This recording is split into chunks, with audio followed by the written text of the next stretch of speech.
ओम नमो भगवते वासुदेवाय। ओम लक्ष्मी नारायणाय नमः। हरे कृष्णा।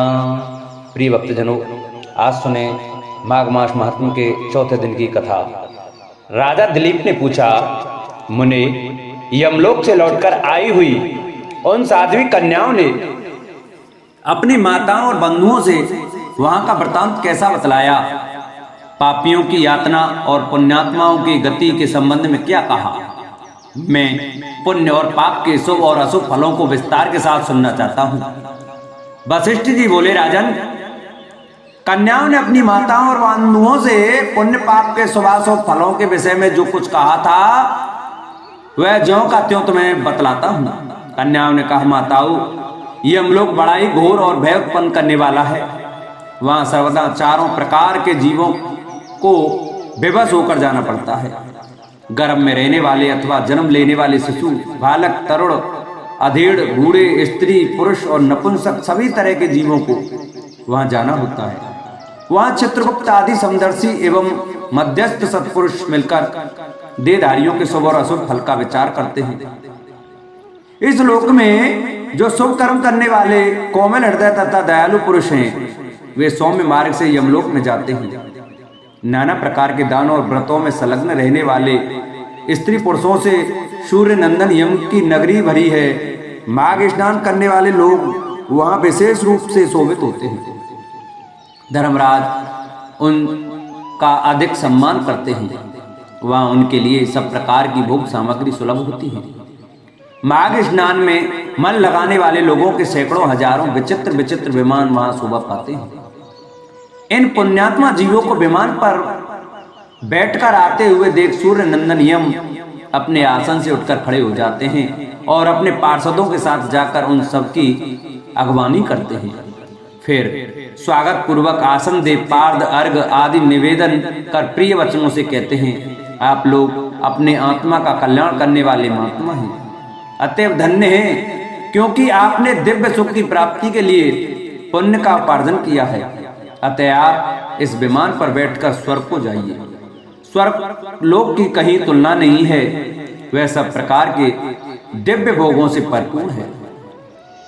इस प्रकार उनकी अनुमति से पुण्यात्मा पुरुष स्वर्ग लोक में जाते हैं। माताओं तथा बंधुजन, अब हम वहां के पापी जीवों के कष्ट का वर्णन करती हैं। अब आप लोग धैर्य धारण करके सुने। जो क्रूरतापूर्ण कर्म करने वाले और दान न देने वाले पापी जीव हैं, वे वहां यमराज के घर में अत्यंत भयंकर दक्षिण मार्ग से जाते हैं। यमराज का नगर अनेक रूपों में स्थित है। उसका विस्तार चारों ओर से 86,000 योजन समझना चाहिए। पुण्य कर्म करने वाले पुरुषों को वह बहुत निकट सा जान पड़ता है, किंतु भयंकर मार्ग से जाने वाले पापी जीवों के लिए वह अत्यंत दूर है। वह मार्ग कहीं तो सीके कांटों से भरा होता है और कहीं रेत एवं कंकड़ों से, कहीं पत्थरों के ऐसे टुकड़े बिछे होते हैं जिनका किनारा छुरों की धार के समान तीखा होता है। कहीं बहुत दूर तक कीचड़ ही कीचड़ भरी रहती है। कहीं घातक अंकुर उगे होते हैं और कहीं कहीं लोहे की सुइयों के समान नुकीले कुशों से मार्ग ढका होता है। इतना ही नहीं, कहीं कहीं बीच रास्ते में वृक्षों से भरे हुए पर्वत होते हैं जो किनारे पर भारी जल प्रवाह के कारण अत्यंत दुर्गम जान पड़ते हैं। कहीं रास्ते पर देखते हुए अंगारे बिछे रहते हैं। ऐसे मार्ग से पापी जीवों को दुखित होकर जाना पड़ता है। कहीं ऊंचे नीचे गड्ढे, कहीं फिसला देने वाले चिकने ढेले, कहीं खूब तपी हुई बालू और कहीं तीखी कीलों से वह मार्ग व्याप्त रहता है। कहीं कहीं अनेक शाखाओं में फैले हुए सैकड़ों वन और दुखदायी अंधकार है, जहां कोई सहारा देने वाला भी नहीं रहता। कहीं तपे हुए लोहे के कांटेदार वृक्ष, कहीं दावानल, कहीं तपी हुई शिला और कहीं हिम से वह मार्ग आच्छादित रहता है। कहीं ऐसी बालू भरी रहती है जिसमें चलने वाला जीव कंठ तक धंस जाता है और बालू कान के पास तक आ जाती है। कहीं गर्म जल और कहीं कंडों की आग से यमलोक का मार्ग व्याप्त रहता है। कहीं धूल मिली हुई प्रचंड वायु का बवंडर उठता है। कहीं बड़े बड़े पत्थरों की वर्षा होती है उन सब की पीड़ा सहते हुए पापी जीव यमलोक में जाते हैं। रेत की भारी वृष्टि से सारा अंग भर जाने के कारण पापी जीव रोते हैं। महान मेघों की भयंकर गर्जना से बारंबार थर्रा उठते हैं। कहीं तीखे अस्त्र शस्त्रों की वर्षा होती है जिससे उनके सारे शरीर में घाव हो जाते हैं। तत्पश्चात उनके ऊपर नमक मिले हुए पानी की मोटी धाराएं बरसाई जाती हैं। इस प्रकार कष्ट सहन करते हुए उन्हें जाना पड़ता है। कहीं अत्यंत ठंडी, कहीं रूखी और कहीं कठोर वायु का सब ओर से आघात सहते हुए पापी जीव सूखते और रोते हैं। इस प्रकार वह मार्ग बड़ा ही भयंकर है। वहां राह खर्च नहीं मिलता, कोई सहारा देने वाला नहीं रहता। वह सब ओर से दुर्गम निर्जन है। वहां और कोई मार्ग आकर नहीं मिला है।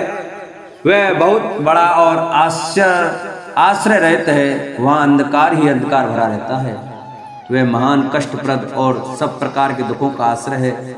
ऐसे ही मार्ग से यम की आज्ञा का पालन करने वाले अत्यंत भयंकर यमदूतों द्वारा समस्त पाप परायण मूढ़ जीव बलपूर्वक लाए जाते हैं। वे एकाकी, पराधीन तथा मित्र और बंधु बांधवों से रहित होते हैं।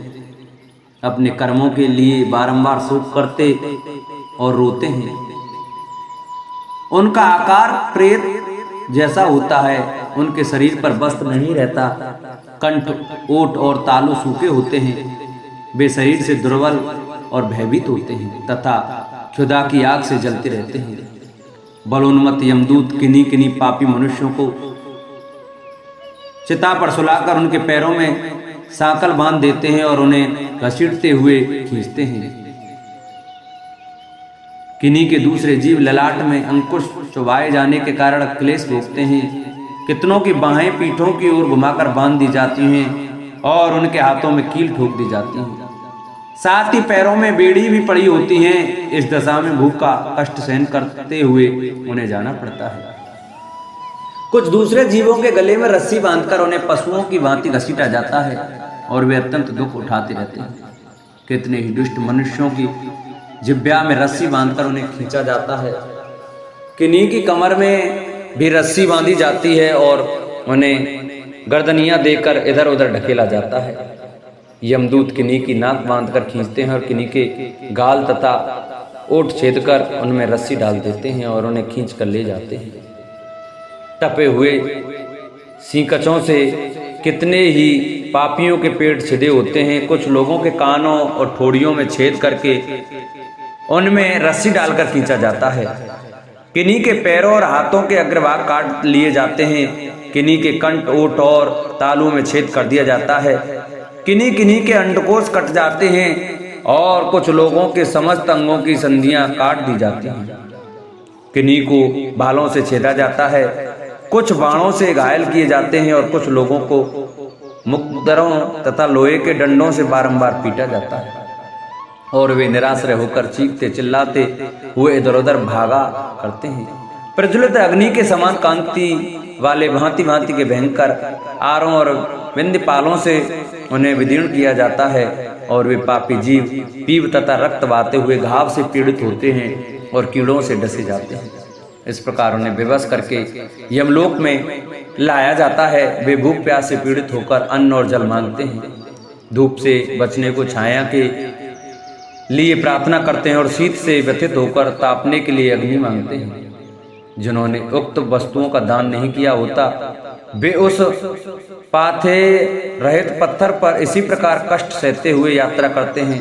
इस प्रकार अत्यंत दुखमय मार्ग से चलकर जब वे प्रेतलोक में पहुंचते हैं तब दूत उन्हें यमराज के आगे उपस्थित करते हैं। उस समय वे पापी जीव यमराज को भयानक रूप में देखते हैं। वहां असंख्यों भयानक यमदूत जो काजल के समान काले, महान वीर और अत्यंत क्रूर होते हैं, हाथों में सब प्रकार के अस्त्र शस्त्र लिए मौजूद रहते हैं। ऐसे ही परिवार के साथ बैठे हुए यमराज तथा चित्रगुप्त को पापी जीव अत्यंत भयंकर रूप में देखते हैं।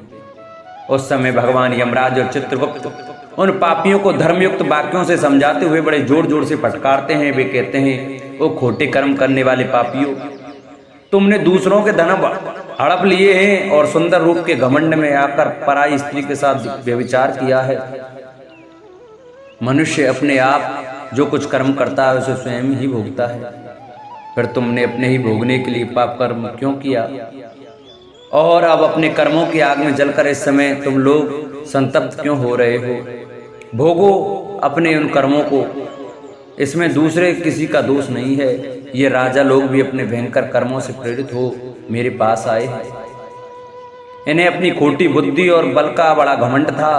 अरे ओ दुराचारियों, राजाओं, तुम लोग प्रजा का सर्वनाश करने वाले हो। अरे थोड़े समय तक रहने वाले राज्य के लिए तुमने पाप क्यों किया?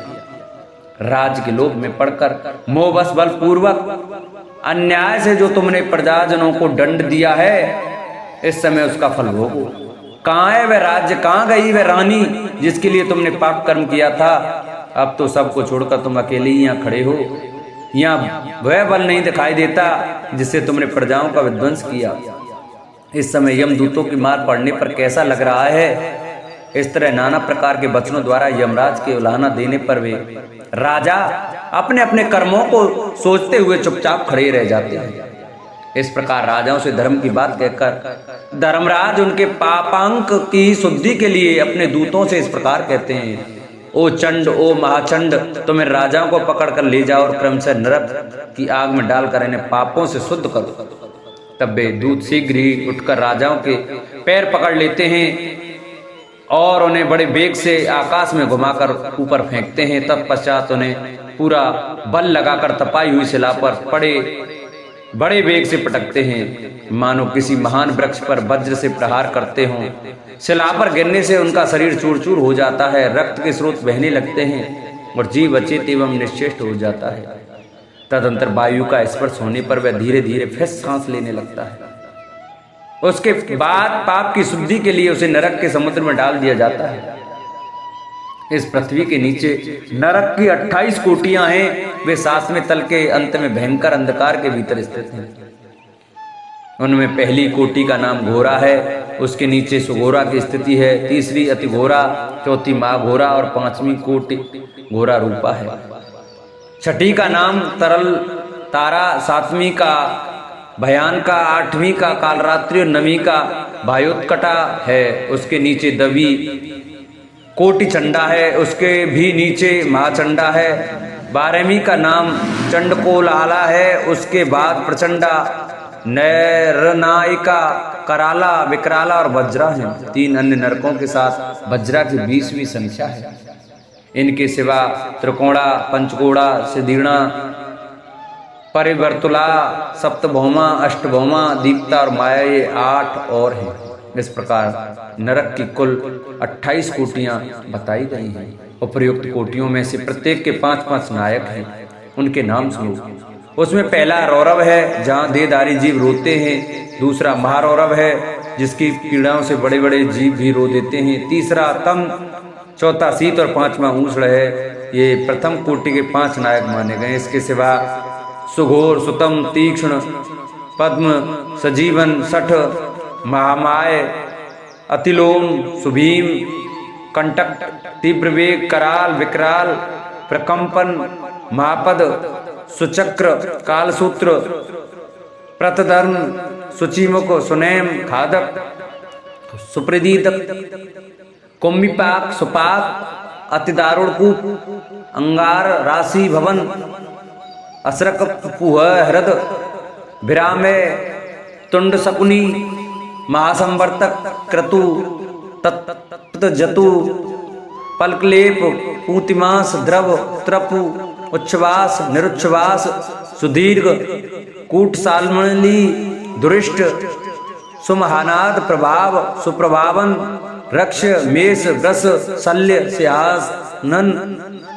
व्याघ्रानन, मृगानन, शुक्रानन, श्रानन, महिषानन, व्रकानन, मेषवरानन, ग्राह, कुंभीर, नक्र, सर्प, कूर्म, बायस, गृध्र, उलूक, चलुका, शार्दुल, कपि, कर्कट, गंड, पूषिप, वक्र, रक्ताक्ष, पूतिमृतिक, कणाधूम, तुषाग्नि, क्रमि निचय अमे अप्रतिष्ठ रुद्रिरान स्वभोजन लाला भक्ष्य आत्मभक्ष्य सर्वभक्ष्य सुदारूढ़ संकष्ट सुविलास सुकट संकट कटपुरीश कटाह कष्टदायिनी वैतरणी नदी सुतप्त लो शंकु असंकु प्रपूरण घोर असितालवन अस्थिभंग प्रपीडक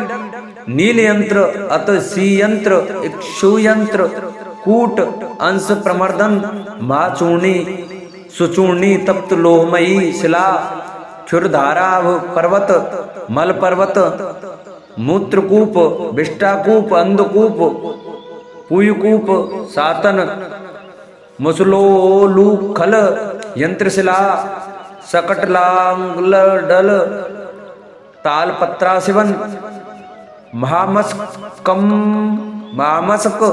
मंडप सम्मोहन अतिभंग तप्तसूल अयोगुण बहुदुख महादुख कसमल समल हलाहल विरूप भीम रूप भीषण एक पाद द्विपाद तीव्र तथा अबीच, यह अबीच अंतिम नरक है।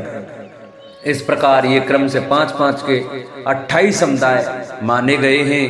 एक एक समुदाय एक एक कोटि का नायक है। रौरव से लेकर अबीच तक कुल 140 नरक माने गए हैं। इन सब में पापी मनुष्य अपने अपने कर्मों के अनुसार डाले जाते हैं।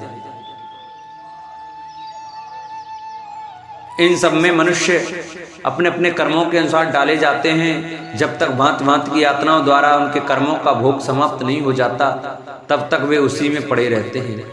जैसे स्वर्ण आदि धातु जब तक उनकी मैल ना जल जाए तब तक आग में तपाए जाते हैं, उसी प्रकार पापी पुरुष पाप के होने तक नरकों की आग में शुद्ध किए जाते हैं। इस प्रकार क्लेश सहकर जब ये प्राय शुद्ध हो जाते हैं, तब शेष कर्मों के अनुसार उन्हें इस पृथ्वी पर आकर जन्म ग्रहण करते हैं। तृण और झाड़ी आदि के भेद से नाना प्रकार के स्थावर होकर वहां के दुख भोगने के पश्चात पापी जीव कीड़ों की योनि में जन्म लेते हैं। फिर कीट योनि से निकलकर क्रम से पक्षी होते हैं। पक्षी रूप से कष्ट भोगकर मृग योनि में उत्पन्न होते हैं। वहां के दुख भोगकर अन्य पशु योनि में जन्म लेते हैं। फिर क्रम से गो योनि में आकर मनुष्य के मरने के पश्चात मनुष्य होते हैं। माताओं, हमने यमलोक में इतना ही देखा है, वहाँ पापी को बड़ी भयानक यातनाएं होती हैं। वहाँ ऐसे ऐसे नरक हैं जो न कभी देखे गए थे और न कभी सुने ही गए थे। वह सब हम लोग ना तो जान सकती हैं और ना देख ही सकती हैं। माताएं बोली बस बस इतना ही बहुत हुआ, अब रहने दो। इन नरक यातनाओं को सुनकर हमारे सारे अंग शिथिल हो गए हैं। हृदय में भय छा गया है। बारंबार उनकी याद आ जाने से हमारा मन शुद्ध बुद्ध खो बैठता है। अंतरिक्ष भय के उद्वेग से हम लोगों के शरीर में रोमांच हुआता है। कन्याओं ने कहा, माताओं, इस परम पवित्र भारतवर्ष में जो हमें जन्म मिला है यह अत्यंत दुर्लभ है। इसमें भी हजार हजार जन्म लेने के बाद पुण्य राशि के संचय से कदाचित कभी जीव मनुष्य योनि में जन्म पाता है, परंतु जो माघ स्नान में तत्पर रहने वाले हैं उनके लिए कुछ भी दुर्लभ नहीं है। उन्हें यहाँ ही परम मोक्ष मिल जाता है और पर्याप्त भोग सामग्री भी सुलभ होती है। भारतवर्ष को कर्म भूमि कहा गया है। अन्य जितनी भूमियां हैं वे भोग भूमि मानी जाती हैं। यहाँ अत्य तपस्या और याजक यज्ञ करते हैं तथा यही पारलौकिक सुख के लिए श्रद्धा पूर्वक दान किए जाते हैं। कितने ही धन्य पुरुष यही माघ स्नान करते तथा तपस्या करके अपने कर्मों के अनुसार ब्रह्म इंद्र देवता और मरुदगणों का पद प्राप्त करते हैं। यह भारतवर्ष सभी देशों से श्रेष्ठ माना गया है, क्योंकि यही मनुष्य धर्म तथा स्वर्ग और मोक्ष की सिद्धि कर सकते हैं। इस पवित्र भारत देश में क्षणभंगुर मानव जीवन को पाकर जो अपने आत्मा का कल्याण नहीं करता, उसने अपने आप को ठग लिया। मनुष्यों में भी अत्यंत दुर्लभ ब्राह्मणत्व को पाकर जो अपना कल्याण नहीं करता, उससे बढ़कर मूर्ख कौन होगा। कितने ही काल के बाद जीव अत्यंत दुर्लभ मानव जीवन प्राप्त करता है। इसे पाकर ऐसा करना चाहिए जिससे कभी नरक में न जाना पड़े। देवता लोग भी यह अभिलाषा करते हैं कि हम लोग कब भारतवर्ष में जन्म लेकर माघ मास में प्रातःकाल किसी नदी या सरोवर के जल में गोते लगाएंगे। देवता यह गीत गाते हैं कि जो लोग देवत्व के पश्चात स्वर्ग और मोक्ष की प्राप्ति के मार्गभूत भारतवर्ष के भूभाग में मनुष्य जन्म धारण करते हैं वे धन्य हैं। हम नहीं जानते कि स्वर्ग की प्राप्ति कराने वाले अपने पुण्य कर्म के क्षीण होने पर किस देश में हमें पुनः देह धारण करना होगा। जो भारतवर्ष में जन्म लेकर सब इंद्रियों से युक्त है, किसी भी इंद्रिय से हीन नहीं है, वे ही मनुष्य धन्य हैं। अतः माताओं, तुम भय मत करो, आदर पूर्वक धर्म का अनुष्ठान करो। जिनके पास दान रूपी राग खर्च होता है वे यमलोक के मार्ग पर सुख से जाते हैं, अन्यथा उस पाथे रहित पथ पर जीव को क्लेश भोगना पड़ता है। ऐसा जानकर मनुष्य पुण्य करे और पाप छोड़ दे।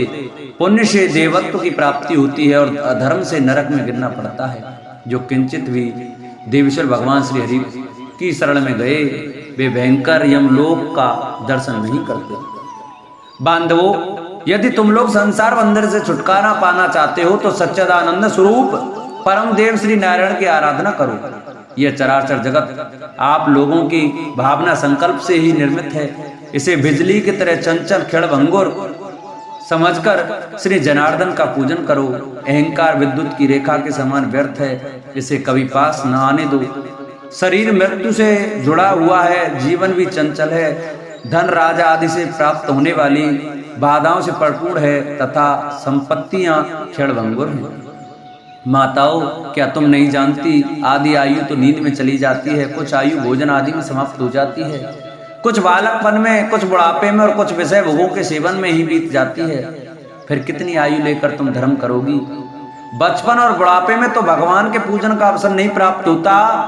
अतः ऐसी अवस्था में अहंकार शून्य होकर धर्म करो। संसार रूपी भयंकर गड्ढे में गिरकर नष्ट न हो जाओ। यह शरीर मृत्यु का घर है तथा आपत्तियों का सर्वश्रेष्ठ स्थान है। इतना ही नहीं, यह रोगों का भी निवास स्थान है और मल आदि से भी अत्यंत दूषित रहता है। माताओं, फिर किस लिए इसे इधर समझकर, स्थिर समझकर तुम पाप करती हो? यह संसार निसार है और नाना प्रकार के दुखों से भरा है। इस पर विश्वास नहीं करना चाहिए क्योंकि एक दिन तुम्हारा निश्चय ही नाश होने वाला है। बांधवों, तुम लोग सब लोग सुनो, हम बिल्कुल सच्ची बात बता रही हैं। शरीर का नाश बिल्कुल निकट है, अतः श्री जनार्दन का पूजन अवश्य करना चाहिए। सदा ही श्री विष्णु की आराधना करते रहो। यह मानव जीवन अत्यंत दुर्लभ है। बंधुओं, स्थावर आदि योनियों में अरबों खरबों बार भटकने के बाद किसी तरह मनुष्य का शरीर प्राप्त होता है। मनुष्य होने पर भी देवताओं के पूजन और दान में मन लगाना तो और भी कठिन है। माताओं, योग बुद्धि सबसे दुर्लभ है। जो दुर्लभ मनुष्य शरीर को पाकर सदा ही श्री हरि का पूजन करता है वह आप ही अपना विनाश करता है। जो दुर्लभ मनुष्य शरीर को पाकर सदा ही श्री हरि का पूजन नहीं करता वह आप ही अपना विनाश करता है। उससे बढ़कर मूर्ख कौन होगा? तुम लोग दंभ का आचरण छोड़कर चक्र सुदर्शनधारी भगवान विष्णु की पूजा करो। हम लोग बारंबार भुजाएं उठाकर तुम्हारे हित की बात कहती हैं। सर्वथा भक्ति पूर्वक भगवान विष्णु का पूजन करना चाहिए और मनुष्य के साथ ईर्ष्या का भाव छोड़ देना चाहिए। सबके धारण करने वाले जगदीश्वर भगवान अच्युत की आराधना किए बिना संसार सागर में डूबे हुए तुम सब लोग कैसे पार जाओगे? माताओं, अधिक कहने की क्या आवश्यकता। हमारी यह बात सुनो, जो प्रतिदिन तन्मय होकर भगवान गोविंद के गुणों का गान तथा नामों का संकीर्तन सुनते हैं, उन्हें वेदों से, तपस्या से, शास्त्रोक्त दक्षिणा वाले यज्ञों से, पुत्र और स्त्रियों से, संसार के कृत्यों से तथा घर खेत और बंधु बांधवों से क्या लेना है। इसलिए तुम लोग भय छोड़कर श्री केशव की आराधना करो। सालग्राम शिला का निर्मल एवं शुद्ध चरणामृत पियो तथा भगवान विष्णु के दिन एकादशी को उपवास किया करो। यह सूर्य मकर राशि पर स्थित हो उस समय प्रतिदिन प्रातःकाल स्नान करो। साथ ही पति की सेवा में लगी रहो। नरक का भय तो तुम्हें दूर से ही छोड़ देना चाहिए क्योंकि सब पापों का नाश करने वाली परम पवित्र एकादशी तिथि प्रत्येक पक्ष में आती है। एक फिर तुम्हें नरक से भय क्यों हो रहा है? घर में बाहर के जल में स्नान करने से पुण्य प्रदान ने वाला माघ मास भी प्रतिवर्ष आया करता है, फिर तुम्हें नरक से भय क्यों होता है? वशिष्ठ जी कहते हैं, राजन वे कन्याएं अपनी माताओं से इस प्रकार कहकर पुनः माघ स्नान, उपवास आदि व्रत धर्म तथा दान करने लगी।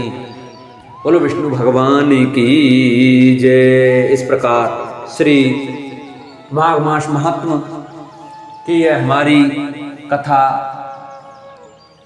का आज विश्राम यही करते हैं। कल 5वें अध्याय की कथा सुनाएंगे। तो सभी भक्तजन हमारे माघ मास महात्मा की कथा को बड़ी श्रद्धा भाव और प्रसन्न चित्त मन से सुने, क्योंकि कथा बहुत ही सुंदर है। इससे सुनने से हमारे जीवन के सभी कष्ट दूर हो जाएंगे और हम हरि में अपने मन को अवश्य लगाएंगे। जिन भक्तों को हमारी यह वीडियो अच्छी लगी हो वो हमारी वीडियो को ज़्यादा से ज़्यादा शेयर करें। जिन्होंने अभी तक चैनल को सब्सक्राइब नहीं किया वो चैनल को सब्सक्राइब करें, वीडियो को लाइक करें और कमेंट में ओम नमो भगवते वासुदेवाय अवश्य लिखें।